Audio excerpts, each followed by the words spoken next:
What's going on, guys? Your boy Amazing. We're back with another video, and in today's video, guys, I'm going to be going over team structure in Grand Cross and how you guys want to be building teams to actually clear a ton of content in the game. If you guys enjoy videos like this, man, definitely make sure to hit that like button and subscribe. I appreciate all the support on the channel, guys, and also comment down below other videos that you guys want to see from me specifically. You know, if you have any video ideas, feel free to comment them below, guys. I'm trying to pump out a ton of content that you guys specifically want to see, as every video that I'm doing in the past, like, you know, few days now have been inspired by some comments. So for this video, we have shout out to Andre here, but pretty much what he said is that a video suggestion from me would be about team construction and trying to do the most of their interaction. So we're gonna try and set up you know, a team structure video here, and I'll explain how you want to be building teams in Grand Cross. Alright, guys, so first things first is we're going to have to go to set team, and we're going to have to decide what type of team that we are building. Because remember, in Grand Cross, you have 4 characters. You have your main characters, right? Your 3 that are going to be on field. And then you have your substitute character, which is going to be the character in your backline. Now, let's say, as an example, let's start with DK Melly. Let's make a, you know, a team that synergizes around DK Melly specifically, guys. So let's actually go to DK Melly's passive, and let's see what he's working with and what type of teams that you want to run the character on. When we actually look at a character's passive or in some part of their kit, they're going to show most likely what type of team that they would benefit the most on. And so, as you guys can see right here for DK Melly, we can actually go down to the applicable allies here, and it says demons or the 7 deadly sins characteristic. And you guys can actually check to see whether a character has that or not by going to their characteristics right here, which, you know, DK Melly has the 7 deadly sins. Or if you actually click on the character right here, it'll say race, and it'll say either demon, human, you know, goddess, whatever. And that's how you're going to know whether or not a character works on a specific type of team or not. And, you know, some teams, they don't have to be race-based or characteristic-based. Some are just, you know, general teams. But let's talk for DK Melly specifically. So, as we know from his passive here, we do want to build him alongside Demon and 7 Deadly Sins characters. Now, what characters could benefit DK Melly to where it would actually be a, you know, pretty good team? Let's actually scroll down here and see what demon characters we got. So, let's actually filter through by demons here, and we'll slot in some characters to fit the role. Alright, so one character that could definitely work well on this team, guys, and again, this is just like a general example here, but this would be Demon King right here. So the regular Demon King, right, the Zeldris version. This character right here does also give buffs for demon allies, right, which is going to be good. So as you can see, at the start of the battle, applies Ruler's Reign to self for 2 turns, and retrocession to demon allies for 2 turns, right? So he is giving your team damage reduction. That's something that is synergistic. That means DK Melly will benefit from this, right? You have to look at every character's passive and see exactly if they're going to be working alongside characters like DK Melly, you know, when you're building the team specifically. Another character that we could probably slot on the team too could be, you know, maybe this new Esterosa. Actually, he actually might not be a bad idea, because if we actually look at this new Esterosa's passive right here, he actually is going to be working with, we scroll down here to the applicable allies, demons or allies with the commandments. So that's what, you know, we're trying to look for, guys. We're looking for, you know, buffs for the team, any type of buffs that we can get, right? The attacker's critical damage decreases by 40%. Every applicable ally's attack increases by 7%, so Asteros is supporting the team as well. You know, there's things like that that you want to make sure you are reading in the kit to know for a fact that whether or not this character is going to be good on the team or not. And now that we have the 3 characters that we have on our main, you know, side of the team, guys, let's actually move on to our subslot now. Now, our subslot is very important because there are some characters that actually do have backline supportive effects. Now, let's say we click on Chandler right here, the red mage Chandler. As you guys can see right here on the passive slot, it's going to say active even in the sub slot when it shows the little like blue hand. And if it has that and it shows things for the characters you're running on field, then this will be a really good, you know, sub slot character. So Mage Chandler right here for his passive, if all allies, including the secondary hero, are demons, demon allies damage taken decreases by 30%, and their attack related stats increases by 15%. And in addition, if the hero is assuming a stance, demon allies critical resistance and critical defense increases by 30%. So what this is telling me, guys, is that I could slap Chandler in the back here, and he's going to be providing 30% damage reduction and 15% attack related stats to this team right here, because it works as a complete synergy here with the demon team. Remember that if you have a backline supportive effect and it is buffing that race of the character or the characteristic, then it's going to be very, very beneficial. And this is a very specific one though, obviously, right? If we go to let's just say we go to like a more generalistic backline, we go to like LR Liz. You can see here that her regular passive does not have any backline support effect, but if we go to her Holy Relic, you can see it does actually have active even in the subslot, and this is just straight up increases allies HP related stats, and this is not, you know, a specific team that needs this. This is any allies. It just says increases allies. So that's how you're going to kind of know, guys, whether or not a backline support is going to be good. Make sure that the character has active even in the subslot so you get the most amount of benefit. And at all, right, it doesn't have to be like the standard passive. It could also be the Holy Relic with like LR Liz. Like, that's a good example. Like, if I was to make a PvP team here that I think would be good, then we would run maybe like, what, like Demiurge, Esterosa, you know, DK Melly or Gelda here, right? And then our backline could be Chandler right here, right? And this would be a very, very synergistic team for like a demon team in PvP, and I think it would be very, very strong. Let's say you wanted to do like a more generalistic buffer in the backline again too. Again, as I mentioned, LR Liz could be good, but you also have characters like Ragnarok Bond, right? He is actually a super, super good generalist backline. Let me actually pull up this character here. Yeah, and his backline support is just increases allies attack related stats by 10% and decreases all enemies pierce rate, crit chance, and critical damage by 15%. So that's going to be a really, really good effect, right? And the fact you're able to get that, I think, you know, is valuable regardless of the team that you're running. All right, guys, now another thing I do want to mention in terms of team building and structure that is going to be important is going to be how you kind of build teams based on support type characters versus DPS type characters. All right, so again, guys, if we're building a demon team here, we want to make sure that we have characters on the team that are supporting even on field. And as I mentioned earlier when we talked about this Red Esterosa, remember that in his passive it says that every applicable ally's attack increases for each applicable ally participating in the battle. So when you have things in a passive that mention that, you know, applicable allies benefit from a certain amount of stats for having this character on the field, those are things you're kind of looking for. You're also looking for, you know, let's just say a good example actually would be the other Esterosa actually. He would be a really good example because if you don't know, the blue Esteros, so the way he works on his passive is that if an ally is a demon or has a commandment, and when you damage the enemy, it applies a darkness effect on the target. And darkness can actually give you basic stats as well, which is really, really good, right? So increases allies' basic stats by 5% for every darkness or encroach on the enemy. So there are many ways you can kind of see through passives, guys, that, you know, characters are buffing your team. And that's kind of how you're going to be structuring a lot of your teams. You have, you know, like a dedicated support character, which would be, you know, Blue Esterosa in this case.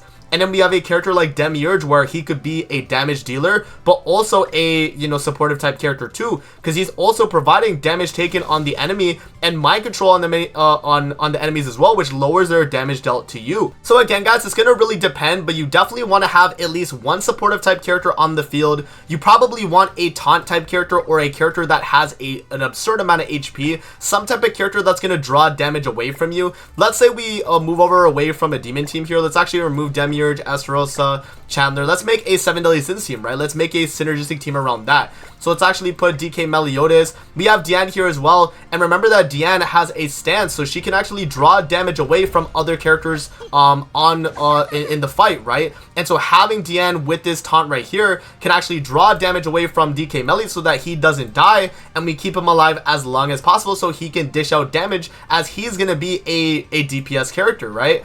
You can see here in his skills that he has a lot of damaging effects on his skills, and that's the way you're gonna kind of, you know, gauge whether or not a character is a DPS character or more of a supportive character, right? Yeah, so then another character we could slap on the team too could be, you know, maybe Transcendent Bond. I think he is another good 7 Deadly Sins buffer too. So right here, at the start of the battle, applies Extortion Zone on the hero. Then it increases HP related stats of applicable allies by 5% for each one on the battlefield. And in addition, the hero's skills result in critical damage when used on enemies with the mark of concentration. And if we go to applicable allies, guys, you can see the 7 Deadly Sins allies. So if I slap Bond on this team, he's actually providing 5% HP related stats for every character on the field. So that's going to be a total of 15% HP related stats for this entire team. And because we have him on the field and he's buffing that, you know, that characteristic.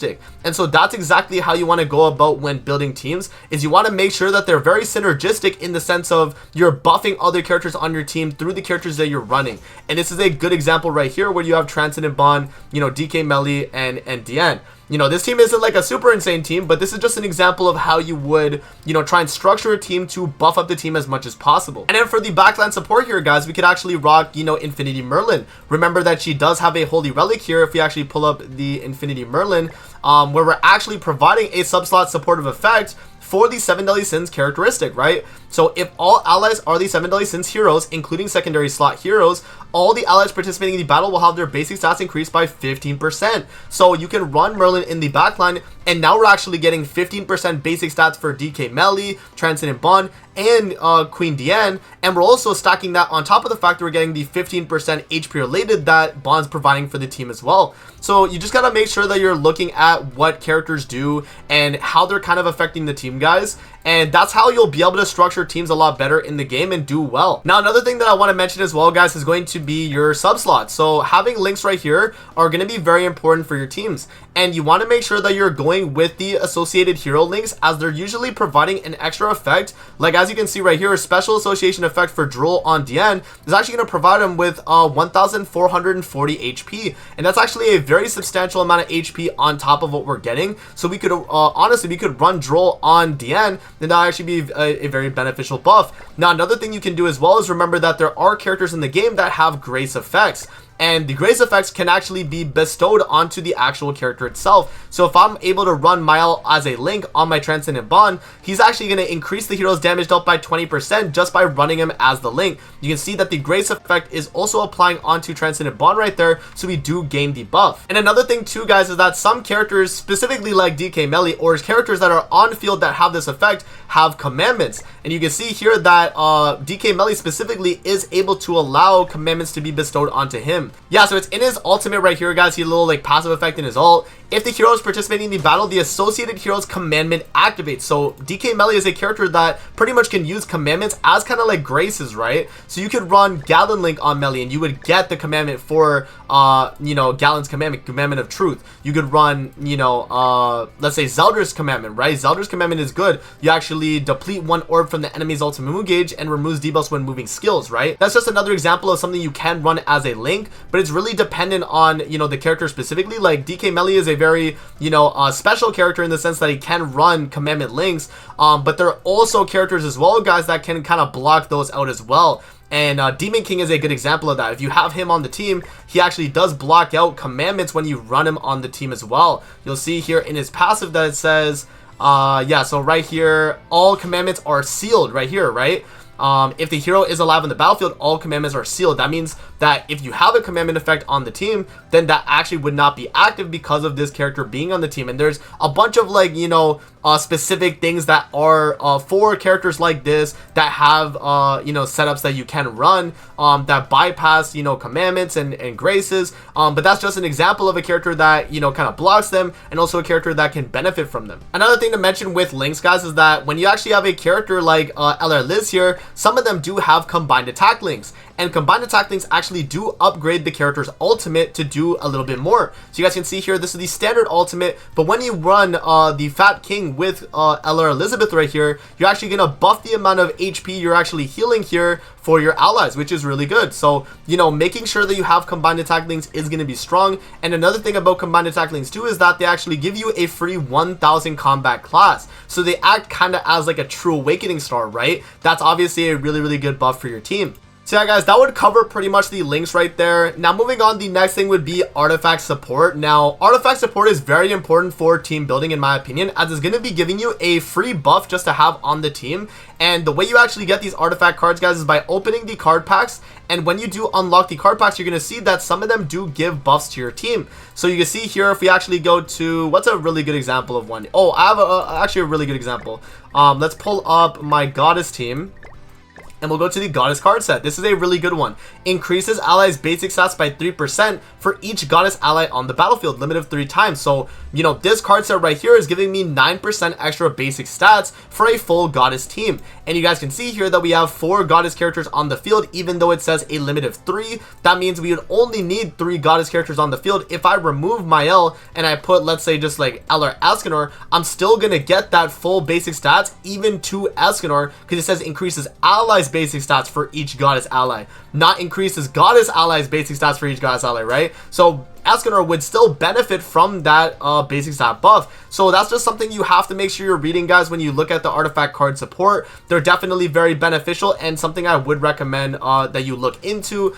Just kind of check through and you can see what artifact card sets you have. There's a bunch of really good ones in the game, and even some free-to-play friendly ones like this one right here, like the Guardian of Istal. If an ally is debuffed from a skill during the enemy's turn, restore 5% of your max HP. Like, that's definitely going to be a really good one, especially for a lot of PvE content in the game. So yeah, guys, that would pretty much be the kind of the idea for how you want to be building teams. Make sure that you're trying to buff the teams in a specific manner. If you're running a demon team, make sure that you have a bunch of demon related buffs. If you're running a human team, have a bunch of human related buffs. And let's say you're just running a team here, guys, where you want to just buff the team for standard damage, then feel free to run a character like Ragnarok Bond backline, where he's providing that 10% attack related stats for the entire team, regardless of what ally they are. You know, you're getting the 10% attack related. Or you run LR Liz backline with their Holy Relic, where you're giving allies HP related stats, and it's just free stats for your team.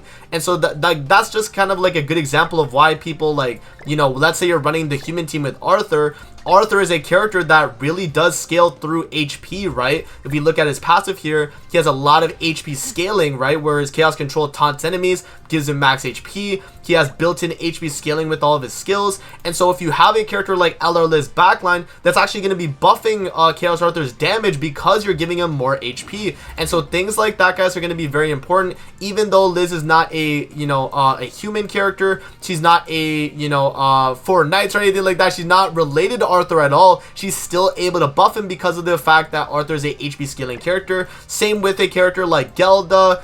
Same with a character like Purgatory Bond, right? Like, if you have characters that have HP scaling in their kits, you see like this one right here, like detonate equal to the hero's max HP. That means that LR Liz backline is actually providing a buff to Bond, and he will actually deal more damage in turn. So just things like that, guys. You want to make sure you're very synergistic with your teams so that you're able to beat through content in the game. Alright, guys, so I hope this video was helpful, and I hope you guys did learn something in that, man. There's a ton of different teams you can make in the game, guys, and there's a lot of variety you can do as well with teams in Grand Cross. They don't have to all be characteristic teams or race teams.